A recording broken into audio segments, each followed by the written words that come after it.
आप सबको एक कथा सुनाता हूं। एक दिन प्रातः एक व्यापारी अपने घर से निकला। घर से निकलते ही एक बिल्ली ने उस व्यापारी का मार्ग काट दी। व्यापारी घबरा गया। वो फिर से घर लौट गया और शुभ घड़ी की प्रतीक्षा करने लगा। और जब वो पुनः अपने घर से निकला तब वो वाहन जा चुका था जिससे राजा तक पहुंचकर उसे भेंट देनी थी। राजा को भेंट नहीं मिली। राजा क्रोधित हो गए। राजा ने उस व्यापारी का व्यापार बंद करवा दिया। इस कारण व्यापारी क्रोधित होकर घर पर अपनी पत्नी से लड़ बैठा।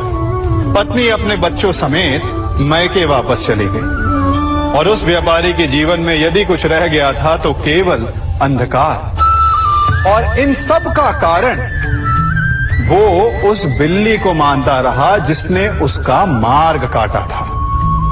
ऐसा ही एक दूसरा व्यापारी राजा को भेंट देने निकला और उस व्यापारी का मार्ग भी एक बिल्ली ने काट दिया। वो व्यापारी तनिक घबराया, परंतु उसने आगे बढ़ना अधिक उचित समझा। राजा तक वो समय पर पहुंचा। उसने राजा को भेंट की। राजा प्रसन्न हुए और राजा ने व्यापारी को अपना व्यापार बढ़ाने की अनुमति दी, स्वर्ण आभूषण दी। जब व्यापारी घर पर पहुंचा तो पत्नी को आभूषण और अपने बच्चों को देने के लिए वस्त्र थे उसके पास। हर ओर प्रसन्नता थी। समझ रहे हैं ना? दोनों के साथ एक ही प्रकार की घटना हुई, परंतु दोनों की प्रतिक्रिया भिन्न थी। ऐसा ही हमारा जीवन भी है। हमारे जीवन में प्रारब्ध का अपना स्थान है, परंतु उससे कई अधिक महत्वपूर्ण हमारी प्रतिक्रिया, हमारे सोच का प्रभाव है, क्योंकि यही हमारे जीवन को आकार देते हैं। इसलिए अपनी सोच को सकारात्मक रखिए।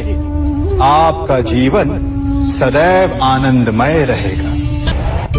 आप इन दो पात्रों को देख रहे हैं। मेरे इस पात्र में जल है और ये पात्र मिष्ठान से भरा हुआ है।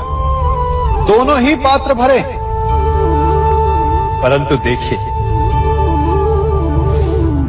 मिश्री को जल में मिला दिया। जल ने मिश्री को अपना लिया। मिश्री ने अपना अस्तित्व खो दिया, परंतु जल को अभिमान है कि उसका अस्तित्व अभी भी बना हुआ है।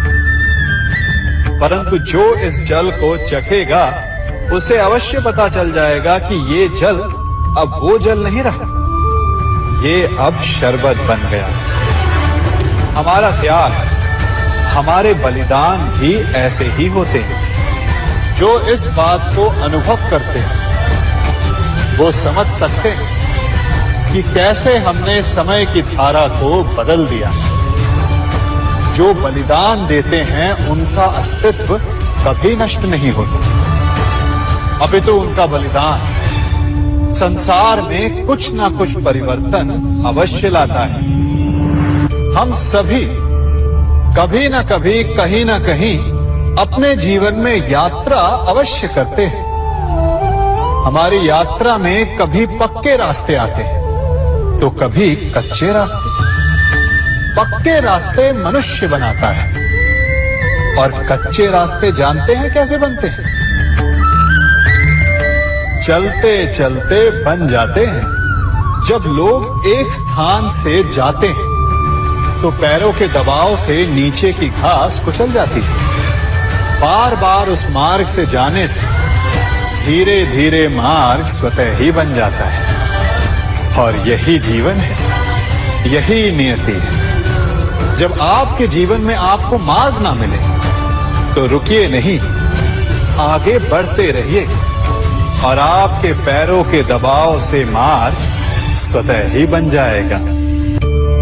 हम सभी अपने जीवन में सफलता चाहते हैं, है ना? उसके लिए हम रात दिन परिश्रम करते हैं, कड़ी मेहनत करते हैं, परंतु फिर भी असफल हो जाते हैं। परंतु ऐसा क्यों होता है? कभी सोचा आप सबने? क्योंकि सफलता पाने का मंत्र बड़ा कठिन नहीं, बड़ा सरल है। उचित विचार, उचित समय उचित स्थान पर उचित प्रहार। जब आपके विचार, समय, स्थान और प्रहार यानी परिश्रम उचित हैं, तो सफलता आप ही को मिलेगी। अनुमान मन की संकल्पना है और अनुभव जिंदगी का सबक है। सच्ची खुशी तभी होती है जब आपकी सोच, कथन और कर्म में समानता हो।